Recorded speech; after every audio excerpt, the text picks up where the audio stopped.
Fala, Júnior, beleza? Tudo bom, e o senhor? Como é que vai? Estamos na luta aí, um dia de cada vez. Fala, meu querido, meu consagrado, você que está inscrito no canal Criptosina, aqui no YouTube, lá no Instagram e no TikTok, todas as plataformas disponíveis no mundo. Muito obrigado pela sua companhia mais uma vez. Esse é mais um EP do podcast Criptosina. Diretamente da onde? Desta, que é, poderia falar, né? Muito nacionalmente conhecida como a Londres do interior paulista, né? Temos aqui uma bela roda gigante que já foi embora, eu acho. Uma ponte, assim como a ponte de Londres, né? Um rio que é mais bonito que o rio, que o Tamisa, né? Que passa lá em Londres. O rio Tietê é muito mais bonito, muito mais belo, cercado de paisagens pitorescas e lindas, né? Então, comparado a Londres, nós estamos muito à frente. Inclusive a pontualidade do Barra Bonitense também é muito elogiada, é um povo pontual. Assim como o londrino. Tá bom? Dito isso, cara, Resina, o que nós temos para falar para os nossos amiguinhos que estão assistindo agora aí? Nada? Você não quer falar nada hoje? Você só quer fazer um ponto reflexivo? Quer entrar num momento contemplativo? Quer só lamentar? Não. Você quer... Eu vou pedir para você se inscrever no nosso canal. Enquanto o Resina vai puxando aí as ideias, vai fazendo um compilado do que ele vai te falar, se inscreva no nosso canal agora e dá o joinha. E vai lá no TikTok, Criptosina0, segue a gente lá. E vai no Instagram também, Criptosina, segue a gente lá. Se fosse para fazer uma reflexão, pensar sobre o que está acontecendo no mercado cripto nesse período... Estamos em que momento estamos agora? Ô, Júnior... Aos 79 mil dólares, vai lá. Aos 79 mil dólares, porém, bateu os 83. Bateu e voltou. Passou um pouquinho e recuou. Sim, e aí?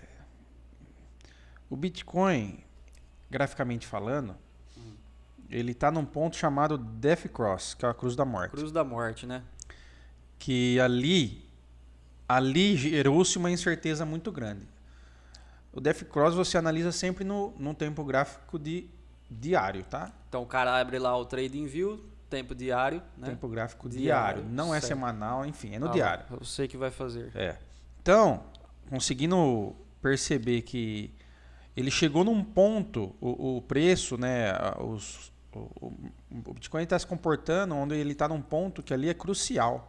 Certo. Para saber se vai mesmo derreter não, né? Mas é uma forma de falar isso, ele vai cair mais. Vai corrigir fortemente, né? Porque na verdade ele já corrigiu 30%, né? Sim, cara. Ele já corrigiu, desde a sua alta história, que ele já corrigiu um pouquinho mais que 30%, uns 32%, se eu não me engano. Então, quer dizer, é uma correção significativa. Até o momento, eu falava que nós estávamos ainda no bull market, ainda estava em tendência de alta. Uhum. Mas agora bate a incerteza, bate a dúvida. Tá incerto, não dá para falar o que o mercado vai fazer. Tem muitas incertezas na economia global. Isso está refletindo no mercado, no Bitcoin. Com certeza. Está refletindo em outras economias, outros ativos, né?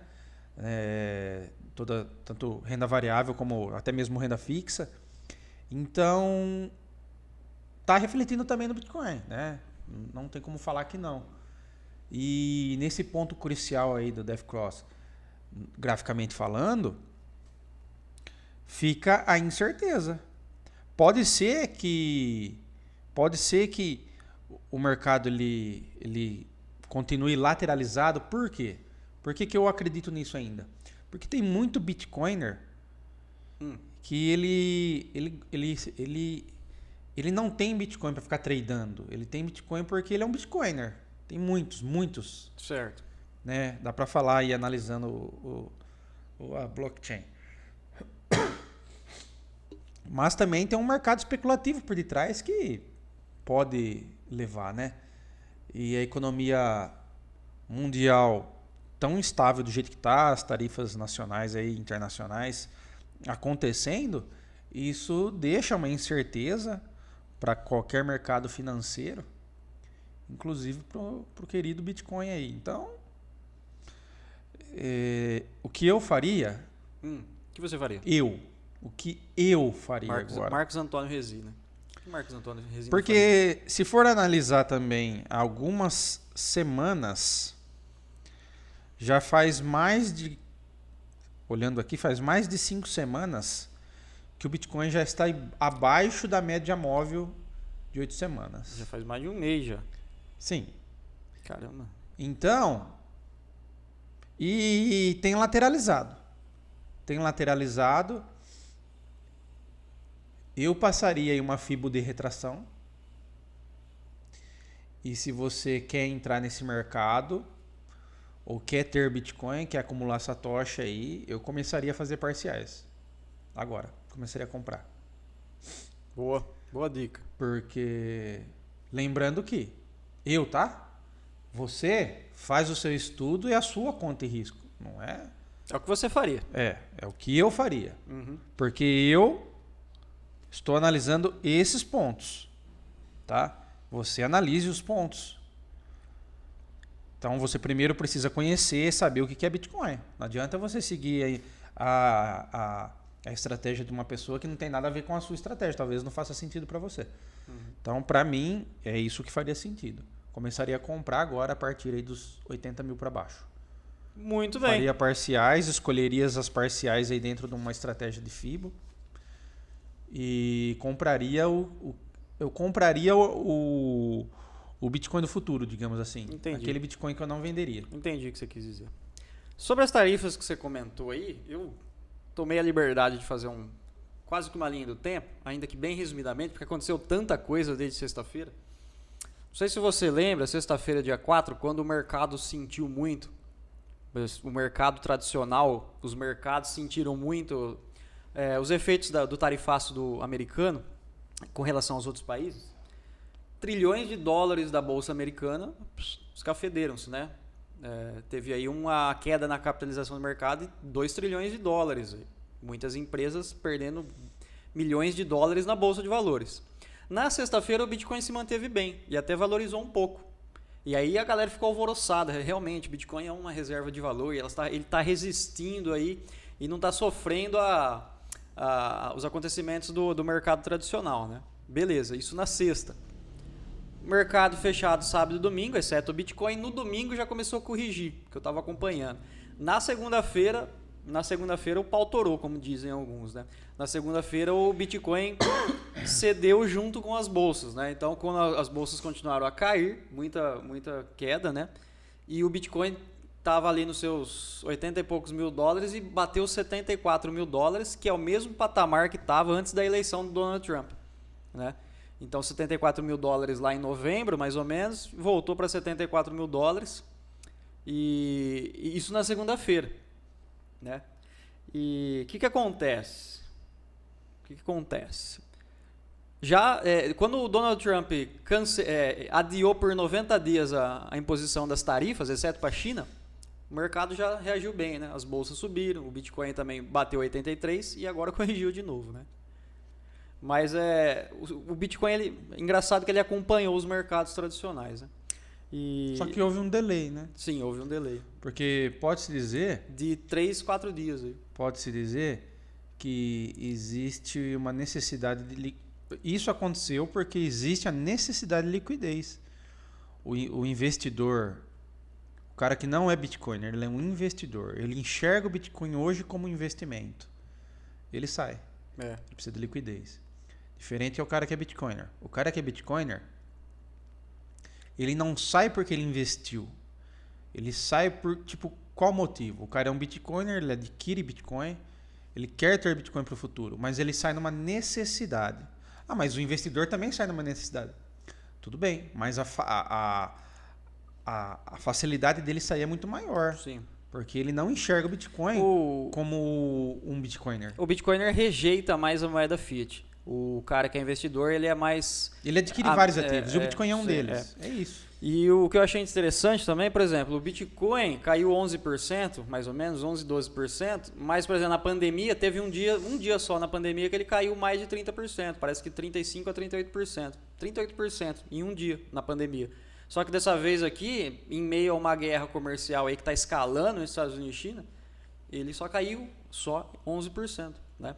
E a parada continua rolando, né? Tem aqui uma matéria agora do G1, né? Hoje, as tarifas impostas para os produtos importados chineses lá nos Estados Unidos, né? Chegam a 145%. Cara, é uma loucura, né? É uma loucura que vai afetar cadeias de suprimentos, vai afetar economia global, vai afetar a inflação, né? Então, só um rápido resumo aqui. Fevereiro, já tinha 10% de taxa sobre a China, chegou a 20%, né? Depois teve as tarifas recíprocas, né? Que o Donald Trump adicionou mais 34% e chegou a 54%, né? Teve uma retaliação da China que taxou os produtos importados americanos em 34%. Aí o Donald Trump foi lá e colocou mais 50%, que bateu 104%.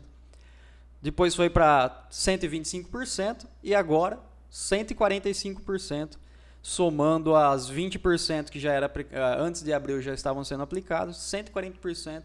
145% de taxação sobre os produtos chineses que são importados nos Estados Unidos.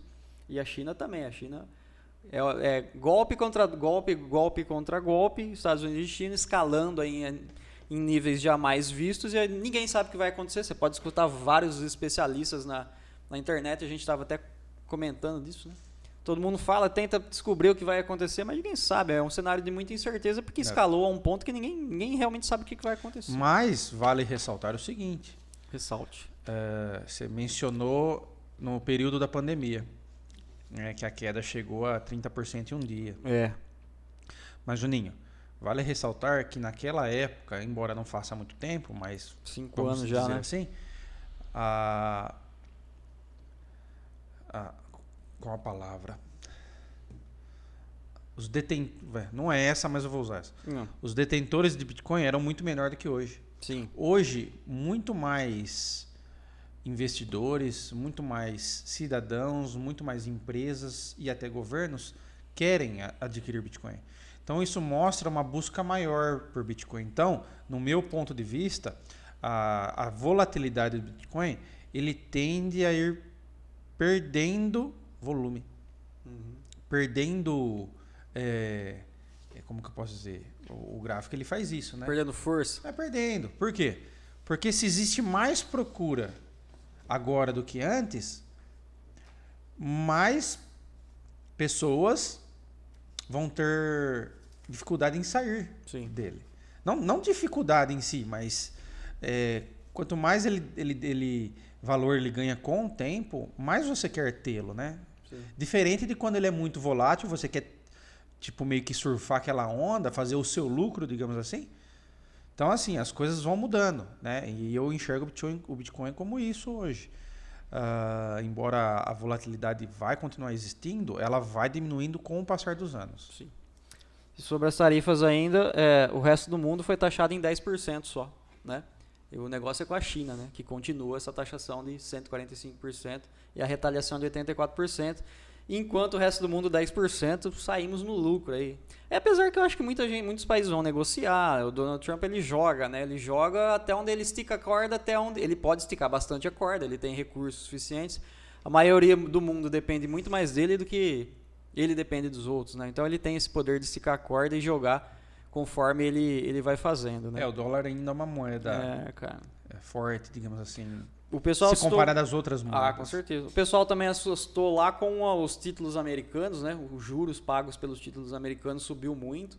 Então o pessoal assustou com a volatilidade dos títulos americanos também, porque é um ativo muito estável, muito seguro, né? Segundo o pessoal comenta, né? Então a volatilidade desses títulos também assustou. Acontece que é uma loucura o que está acontecendo. Eu não lembro, eu tenho 37 anos de idade. Eu não lembro de o mundo ter passado por uma situação financeira, comercial, desse porte. Nesse porte, eu ter passado por uma situação desse tamanho. É lógico, diplomaticamente, muita coisa já aconteceu. Guerra, e enfim, conflitos. Mas uma guerra comercial desse porte eu não me lembro, cara. Dos meus 37 anos de idade, muitíssimos bem vividos, né? Aqui na belíssima cidade de Barra Bonita, eu não me lembro de uma guerra comercial que escalou tanto assim. Tá me lembrando um pouco a Guerra Fria, né? Estados Unidos e Rússia, né? Agora é Estados Unidos e China, né? Só que agora é uma Guerra Fria, só que em termos financeiros, né? Guerra cibernética, na verdade. Né? Cara. Porque A China exporta muitos produtos para os Estados Unidos que eles usam para fazer seus componentes eletrônicos, seus aparelhos, seus materiais bélicos. E como que isso vai refletir, hein? O Trump não é tonto, né? Ele sabe o que faz, né? Talvez ele esteja... Ou pelo menos deveria. Talvez ele esteja esticando a corda com esses países aí para realmente começar a negociar e obter algum tipo de vantagem. Não vejo outro motivo. Não sou economista nem especialista em economia global, mas... Muito menos não somos geopolíticos, mas então, o assunto é Bitcoin. Né?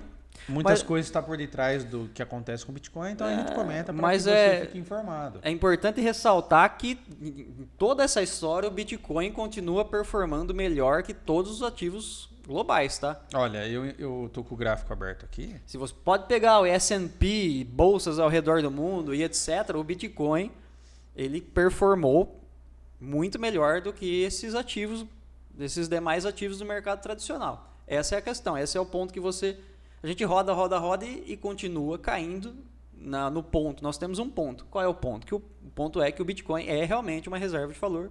Ainda que ele tenha caído 11% na segunda-feira, seguindo os mercados tradicionais, ele performou muito melhor que esses mercados, já se recuperou, e a incerteza sobre ele é muitíssimo menor do que sobre os outros ativos aí, cara. É isso que você tem que ter em mente.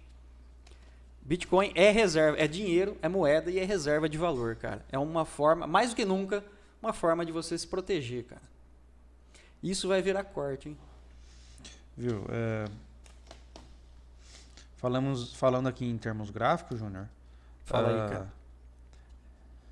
2021, lá em abril, a primeira alta histórica do Bitcoin foi no mês... Foi no mês de abril. Foi a primeira alta histórica do Bitcoin, foi no mês de abril. Sim. Depois ele corrigiu forte. Ele bateu os 60 e pouco lá, né? Os 65. E corrigiu abaixo dos 30, cara. Cara. Então ele teve uma correção muito forte. Eu acredito que aquilo foi uma manipulação do mercado, mas isso aconteceu. Porém, agora nós estamos em 2025 e estamos no mês de abril. E a alta, mas a alta histórica do Bitcoin foi no mês de janeiro. Onde bateu $109 mil. Bateu. Coincidência? Será? E o Bitcoin está corrigindo, agora 32%. Aí detalhe, viu? A tendência... E já caiu 30%. Então, algumas coincidências, né? Detalhe, viu, que eu acho que vai acontecer também. Vai ter injeção de liquidez por parte do governo americano para reacender a economia, a academia. Eu ia falar, já estou pensando no bíceps, já. No meu, obviamente. Né? Eu acho que pode haver uma injeção de liquidez aí nos Estados Unidos e nos outros países, mas principalmente nos Estados Unidos da América. Quando tem injeção de liquidez, Banco Central, Fed imprimindo dinheiro, o que acontece com o Bitcoin? Ganha valor, né? Ganha valor. Podemos esperar aí, me cobrem. Não me cobrem não, pode ser que eu erre, né? Mas eu acho que vai acontecer uma injeção de liquidez, o Fed vai imprimir grana e o Bitcoin vai ganhar valor. Tá bom? Baseado no que já aconteceu, baseado em também ouvindo outras pessoas falarem... em fatos reais. Ouvindo outras pessoas falarem o mesmo de outras fontes. Então chega, né? Só notícia ruim nesse canal. Faz parte. Mas a notícia boa... Notícia tem que ser dada. A notícia boa é o Bitcoin existe. Essa é a principal notícia e a melhor notícia que você poderia ouvir no dia de hoje, 10 de abril, do combalido ano de 2025. E é isso aí, galera. A gente vai ficar por aqui. Noticinha aí fresquinha para você. Adquira Bitcoin. Faça o seu dever de casa. Né? Exatamente. E não se esqueça de curtir e compartilhar o nosso canal. Sempre. Beleza? Tchau. Um abraço.